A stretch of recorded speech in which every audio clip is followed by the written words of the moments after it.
Hey, what is up, mortals? It is Sam Gabriel here, and welcome to What If Deku Was in 1B Part 8. Just wanted to greet you guys by just saying sit back and relax. You're in for a treat, so we begin. A giant wave of ice came crashing forward as Todoroki expected this match to be over as quickly as his one against Zero because he knew nothing about Izuku. Too focused on his personal problems to care was the big mistake, however, as the sound of a sonic blast echoed out of the stadium. What was that? Todoroki thought, seeing his ice shatter, clueless of Izuku's power as he was in the waiting room for his match against Zero when the Greenette was against Shinso. Instinct raised Todoroki's arms to protect his body as ice formed to stop himself from being thrown out of bounds from the vortex of wind billowing in all directions. Glaring ahead and seeing Izuku's broken middle finger, his heterochromatic eyes were annoyed despite his face showing no emotion, and this time, with more caution, Todoroki sent another ice wave toward Izuku. The Greenette had to abandon control again, sending another bone-breaking blast and letting the built-up wind pressure ricochet back. Damn it! From Izuku's point of view, Todoroki acted just like Endeavor, focused on their own goal rather than giving it his all for the festival. And he didn't like it. He's only using ice for both offense and defense. To win, Todoroki caught on immediately as he knew Izuku saw through his problem. The bicolored boy was already shivering from overusing his quirk in the cavalry battle and outburst against Zero. If this became an endurance match, he was going to lose. Sending the third wave of ice out, Izuku once again broke a finger to blast the incoming iceberg into pieces and sent the ricochet of icy winds back. It was very effective because every ice attack was becoming a double-edged sword for the powerhouse of 1A as he would strain his quirk and also have the ice winds attack back. Skating forward on his ice, Todoroki was insinuating a close-range fight as he sent a wave out, this time weaker to see how Izuku would react. The Greenette noticed this, and instead sent a 5% smash with his whole arm forward. Gritting his teeth, Izuku could feel his arm creak as Todoroki was thrown only halfway across the field, but One For All had not broken his arm. But that wasn't the problem. It's not just his quirk, his judgment, application of skill, mobility. The Greenette knew that Todoroki saw his panic from a close-range fight and braced himself. All his abilities are strong, but... Todoroki glanced at Endeavor in amusement as the hero was becoming annoyed because the crowd praised Todoroki for his ice display. Let's get this over with. Todoroki readied to blast another wave of ice when suddenly a hurricane's worth of wind was blown forward and put the whole stadium into shock as Todoroki continually crashed through many layers of ice to break his fall as Izuku yelled out, "Focus on the match!" Izuku could see Todoroki trembling from the cold and was becoming more agitated than when the match first started. His frustration had resulted in power flowing to his, now broken, hand out of anger as Izuku glared down at Todoroki. "You're trembling, Todoroki. Do you even know my name?"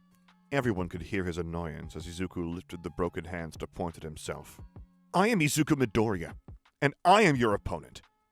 Everyone's fighting with everything they've got to win and get closer to their dream, to become number one." The Greenette looked up from his 3 broken fingers and hands to look at Todoroki. "You want to win like this? You haven't put a single scratch on me. Stop screwing around!" Todoroki ran forward, ready to end the match as Izuku glared ahead. He hated that his opponent wasn't even acknowledging him. "His movements are slower," Monoma pointed out, and it was apparent that the heterochromatic boy's judgment was doing the same. It was as if the scales were tipping as Izuku only became more overbearing in terms of available power left and confidence. Tokage nodded in agreement as they watched the match, not even questioning why Izuku was pushing Todoroki to his mental limit as they were both already used to the Greenette's reckless attitude of saving people. Izuku watched as Todoroki got into close range and suddenly ducked down as his opponent stepped off his right foot. "It won't explode. Control it." Bam! Todoroki received a solid hit to the guts from the Greenette and was flung backwards, but picked himself up and ran forward again. Bam! They danced a violent exchange, and Izuku flung Todoroki back again as the crowd cheered on the brutal engagement. Bam!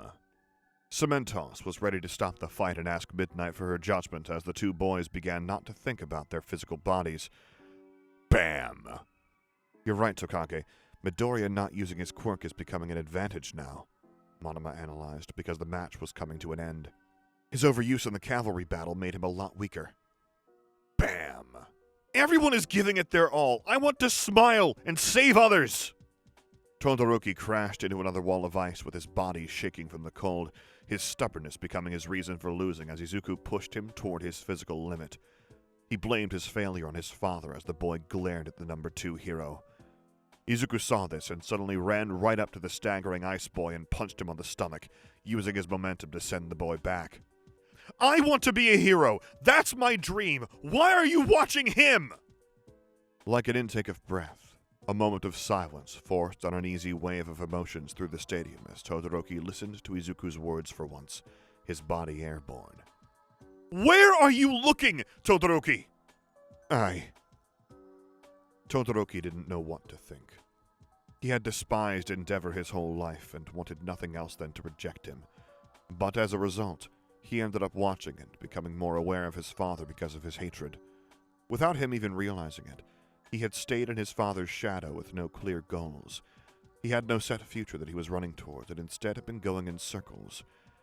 His body hit the floor with a heavy thud, and Todoroki looked up at the sky, his consciousness wavering.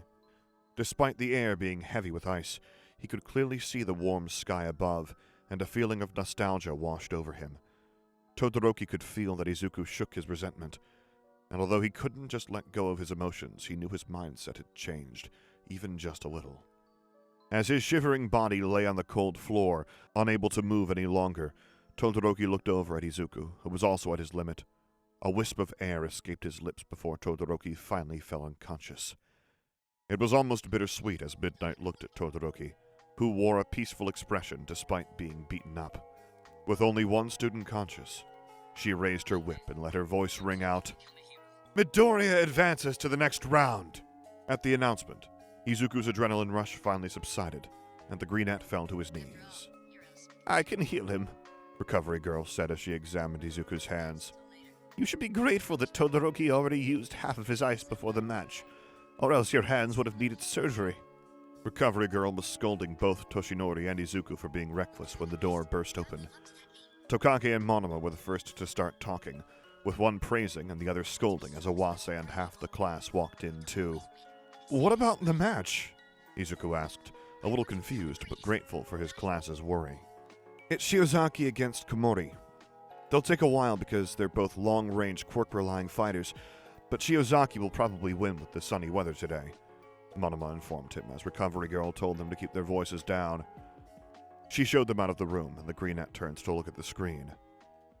Just like Monoma predicted, despite both being equal with the humidity in the air from Izuku's battle, Shiozaki turned the tides of the match. Both quirks relied on moisture, but Shiozaki was more potent with the sun, too. Without a breeze to carry her spores, Komori found herself held up like a sacrifice to the sky. The next match was Mina Ashido against Momo Yaoyorozu, as the alien-like girl threw acid in all directions. However, Yaoyorozu made herself a shield coated with glass, so it didn't corrode before throwing a refined powder all around. Mina didn't understand, but as she tried to run up close, her acid reacted with the substance Yaoyorozu made and rendered it useless. What? She cried out in confusion as Yaoyorozu made another net gun and shot it. She neutralized it with a base, Monoma explains to the equally confused Awase, who nodded. It was just introductory chemistry, but effective against Mina as Midnight announced Yaoyorozu's win.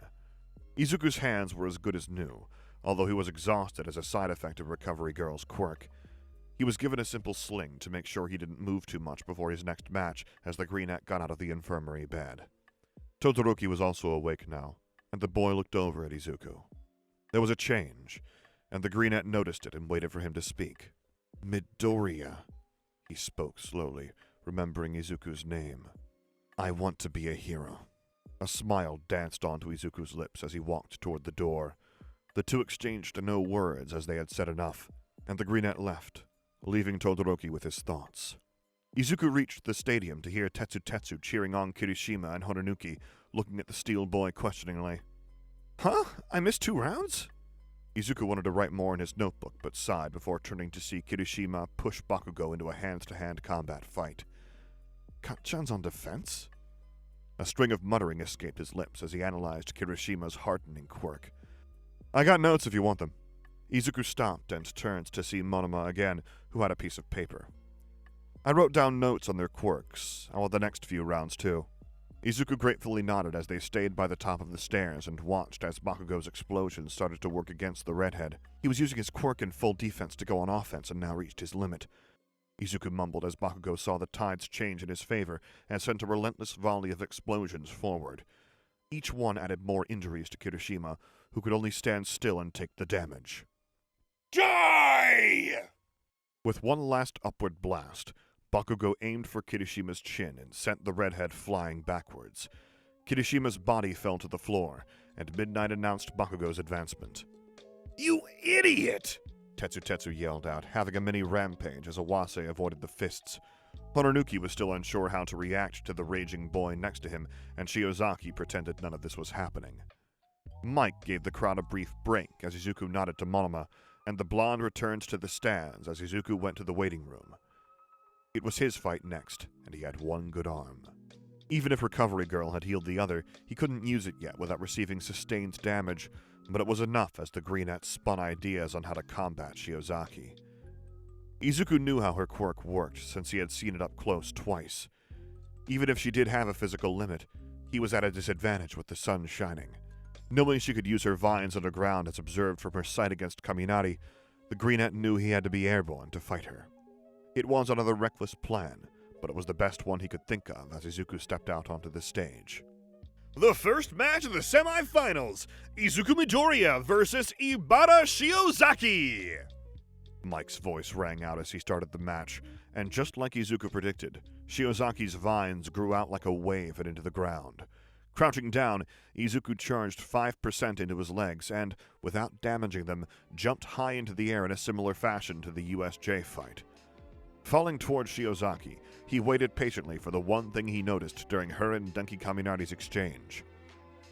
As the wave of vines shot out of the ground, Shiozaki let her vines detach from her hair so she could move to grow more, but during that 1 second, Izuku grinned. Smash! Once again, Izuku sent a small burst of wind at Shiozaki's unprotected back, only using 5% as he landed in her vines. Although the vine coughing caught Izuku, Midnight announced his win as the Vine Girl stood, slightly shocked, out of bounds. Cheers erupted from the crowd as Mike announced the next match. Momo Yaoyorozu versus Katsuki Bakugo! Bakugo's rush is unstoppable! Even though Yaoyorozu was making herself shields against Bakugo's explosions, it backfired as Bakugo's downward projection made her legs weak. It was as if Yaoyorozu was going against a homing missile that only got faster and faster as he dodged her attacks, and within 2 minutes, he had knocked her to the floor with a foot to her back. Phew, that's brutal! Mike sighed as Midnight announced Bakugo's win when Yaoyorozu gave up. With this, the final match is going to be Bakugo versus Midoriya! Izuku froze when the blondes turned to make eye contact from the stage, but he didn't crumble as they glared at each other for a moment before Mike announced the final break. That's 2 recommendation students he just fought off, Tokage sighed as she leaned back against her seat. 2? Tokage nodded. Yep, Momo took the recommendation exam as I did. Wait, you're a recommendation student? Izuku gasped at Tokage, who nodded, and Monoma was also intrigued. So, you were the 4th. Well, it just means I need to work harder so I can lead, you know? Tokage smiled, and Izuku nodded. So the 4 recommendation students were Todoroki, Yaoyorozu, Hononuki, and you. They turned to see the one who beat half the recommendation students casually walking off the stage, and Tokage gave a positive tap to Izuku's arm. You beat a recommendation student too, and the top recommendation student at that. So don't doubt yourself and do your best, Deku. Izuku nodded, and with cheers of support from his whole class, the Greenette smiled and left for the waiting room. Bakugo had been on a roll, just like Mike had said.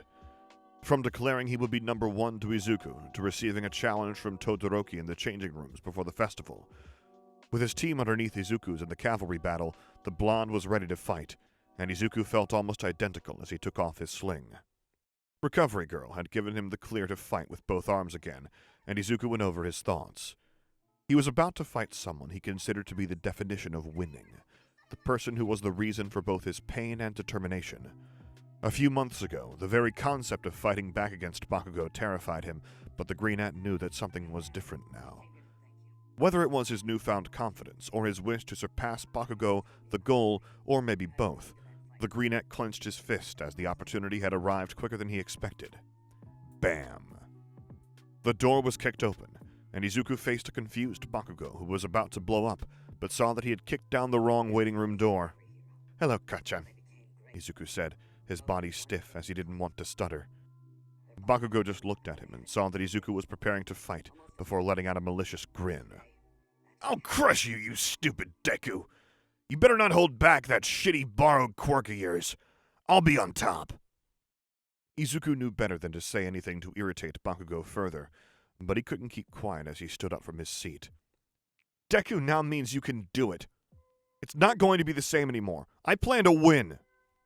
The wait was over, and the crowds were excited. Cheers erupted from all around the stadium as Mike announced the last battle of the UA Sports Festival. "We'll determine who's at the top. It's time for the final. From 1B, Izuku Midoriya, and 1A, Katsuki Bakugo." The two boys observed each other as Mike took a deep breath. "Start!" Bakugo let out a brutal explosion to propel his body toward Izuku. The Greenette ducked down at the last second, however, and grabbed the blonde's right arm. "Yeah!" With a toss more accurate than his one on Shinso, Izuku used Bakugo's vicious momentum against him and threw him back first to the floor. Bakugo coughed from the unexpected maneuver, but immediately got up and went airborne. Izuku knew that Bakugo had the advantage from above, because although he could go up the same way, his price was a broken bone. "I need this match to be quick. The longer this drags out, the stronger Kachan gets. I need to end this quickly." Bakugo knew that dragging it out would result in his win, but his pride would not allow it. Even if it put him at a disadvantage, the blonde was going to pick up the slugfest offer Izuku put down. Training his whole life had slowly developed the explosive boy's body, so his muscles and quirk were at their physical peak, and for Izuku, he had been buffing up his body at breakneck speeds as he lifted inhuman weights by cleaning that beach for 10 months. It was a battle between a priceless, refined jewel against a diamond in the rough. Bakugo came aggressively shooting down from the sky as Izuku dodged out of the way, but Bakugo had anticipated this and used an offensive explosion to direct himself. Roughly body-slamming into Izuku, he grabbed the Greenette by the hand and flipped him over his back, stomach first toward the ground, but Izuku landed on his feet and jumped backwards from his grasp. With no hesitation, Izuku ran forward again and used his momentum to slam into Bakugo's chest, trying to catch him off balance, but the blonde grabbed his wrist and spun around him. Aiming with threatening explosions, Izuku grit his teeth as he felt his UA uniform's sleeve burn away, and there was some distance between the two as they momentarily glared at each other fiercely. "Stop holding back on me, Deku!" Bakugo roared out in a terrorizing tone before firing an explosion suddenly, wildly rushing his hot-headed body forward from the ricochet as he aimed his other hand. Izuku saw this, and although he wanted to keep it at 5%, the fact that Bakugo had not used the hand he was aiming with hadn't gone unnoticed. Izuku knew the next blast was something his 5% punch couldn't block and grit his teeth, trying to see how not to kill with his quirk but still use its power. Bakugo came in with a hot-tempered left hook, and Izuku jumped diagonally before landing on his hands and feet. The Greenette sprung back and tensed as he aimed the fatal finger not at Bakugo, but at the floor where he stood instead, and with the sound of a sonic blast echoing out, the stadium floor broke into pieces and hurtled toward the bloodthirsty Bakugo. A flurry of accurately aimed, inhumanly fast, furious explosions came from Bakugo, and he smirked at Izuku's broken finger barbarically. "That's it! Come at me, Deku, with all you've got!" His face was violently pleased as Bakugo and Izuku repeated their powerful barrage of potentially lethal attacks. Bakugo would run in for close range, and the two would engage in a destructive hands-to-hand combat brawl where Izuku would receive damage. The Greenette would be kicked in the face and punched in the guts as Izuku heartlessly elbowed Bakugo's ribs and threw him off his body. Before the two would separate, Izuku would receive another blast to his body before aiming another stadium-shattering blow. The immediate defense showed off Bakugo's expertise as the blonde bombarded all the rubble and rocks away in frenzied precision and ran forward again for the slugfest. Even though Izuku was heavily injured and down to his last 3 fingers, Bakugo was also panting heavily. His body was not unscathed, as small pieces of low-flying rubble had tattered his uniform, and the sweat on his body crackled as they remained in their fighting stances. And without paying any attention to the cheers, screams, and yells from the people watching, the two boys grinned. They have never spoken about anything in their lives, nor ever agreed, yet here on the battlefield, everything was laid out. It was a battle not only for the winning spot, but also for their pride, their ideals, and their unwavering emotions. The desire to win and the desire to save. Bakugo could feel his expanded pores screaming in pain from continuously using his quirk and, out of reflex, grabbed into it. "Here's my chance!" Izuku savagely barreled forward as close as he could before aiming his third-to-last finger at the floor where Bakugo stood. A destructive wind pressure broke out, and the violent gusts of wind slammed into Bakugo, sending his body backwards, but with controlled explosions, the blonde spun in the air and stayed in bounds. But Izuku didn't let him take the chance to regain his balance. With a yell, the greenette aimed at Bakugo's airborne body and knew that he was too far away to be in the kill range. A ruthless discharge of wind was blasted forward and tore toward Bakugo, who saw the incoming deadly blast. His face scrunched up into a malevolent smile as his body started to rotate into the air. The wind pressure hit the blonde, and he was thrown high into the air, and a brief moment of silence held the stadium captive. Using his already spinning body's momentum to rotate faster, Bakugo used multiple minor explosions like a cannon before coming down like a murderous black vortex. Izuku had a second to realize that Bakugo was accelerating with the Monroe effect as the blonde's thunderous voice yelled out, "Howitzer!" Izuku was on his last finger as he aimed it directly at the incoming Bakugo. "Detroit!" The two could face each other clearly in that single moment as they both yelled out their final moves. Smash! They screamed in sync as they aimed a fatal blast at each other, and the whole stadium erupted in smoke and rubble as Cementos and Midnight were too late to intervene. Mike finally got his voice back as he was silent to watch the intense fight, and he waited for the smoke to clear. "The winner is..." Midnight walked into the chaos and looked around for the two students. She saw someone blown out of bounds and raised her arm toward the sky. "Midoriya is out of bounds. Bakugo wins." Thank you all for watching the video to the end. Now, there are a few more things that I'd like to go over before the video ends. On behalf of We the Celestials, I'd like to thank the writer for this video, as well as the editor for this video. Their details will be in the description. If you're a voice actor, editor, or writer, or you're interested in becoming one of those, go to the Discord in the description of this video and hit up the head of one of those areas. We're always looking for members to join us. That's it from us for today's video. Thank you all for watching, and don't forget to hit that subscribe button if you're interested, and hit that like button if you liked the video. Until next time, peace out, mortals. Have a fantastic day.